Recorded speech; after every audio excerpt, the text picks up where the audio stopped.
In diesem Bereich werden wir uns Soft- und Hard-Variations widmen. Dabei geht es grundsätzlich darum, dass je nach Kategorie und Produktbereich entweder Parent-basierte Varianten genutzt werden, das heißt, es steht ein SERP-Slot, ein Suchergebnis pro Keyword-Abfrage zur Verfügung, oder es handelt sich um Hard-Variations, Child-basierte Varianten. Dort erhält jede ASIN in der Variante einen eigenen SERP-Slot, so wie wir es hier rechts sehen. Dabei ist es wichtig, dass man wirklich entscheiden sollte, ob man die Suchergebnisse so wie links gestalten will, also sich von Soft Variations trennt, oder ob man wie rechts nur ein Suchergebnis haben will. Ja, das ist hier ein spezielles Beispiel. Rechts ist die Soft Variation, links die Soft Variation dann aufgelöst. Man kann nicht einfach zwischen Hard und Soft Variations wählen. Der Vorteil einer Hard Variation oder halt einer gezielten Nichtnutzung von Soft Variation liegt darin, dass dann jede ASIN ranken kann unter den verschiedenen Keywords.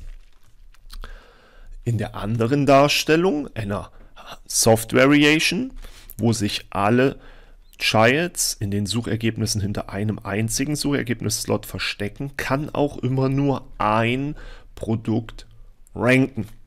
Das ist der große Unterschied und sieht live dann so aus. Wir haben hier einmal eingegeben den KW Mobile Handyhalter. Wir sehen das Produkt hier. Und normalerweise hat dieses Produkt, ich glaube 8 und dieses 6 Varianten. Eigentlich würden die auch alle hier sein, denn das sind Hard Variations, Consumer Electronics ganz besonders. Doch Amazon hat vor kurzem eine kleine Änderung eingeführt. Und wir sehen alle Bestandteile dieser Variante nur, wenn wir auch einen Variantenfilter benutzen. Wir sehen sie dann hier. 1, 2, 3, 4, 5, 6. Dieses Produkt hat sogar 8 Variantentypen. Man kann dann hier draufklicken. 1, 2, 3, 4, 5, 6. Wie funktioniert das am besten? Wie kann man das Ganze rausfinden? Man gibt den gleichestmöglichen Bestandteil aller Produkte in die Suche ein und kann dann hier direkt sehen, 1, 2, 3, 4, 5, 6. Das ist ähnlicher Produktinhalt, aber das ist die Variante mit 8. Und so kann man das rausfinden.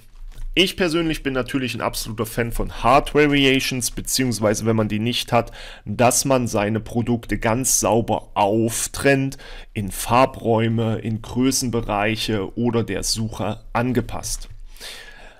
Das kann man nicht selbst auswählen. Es ist an die Kategorie, in der man listet, gebunden. Meiner Meinung nach aber eine ganz wichtige grundsätzliche Entscheidung, was man haben möchte.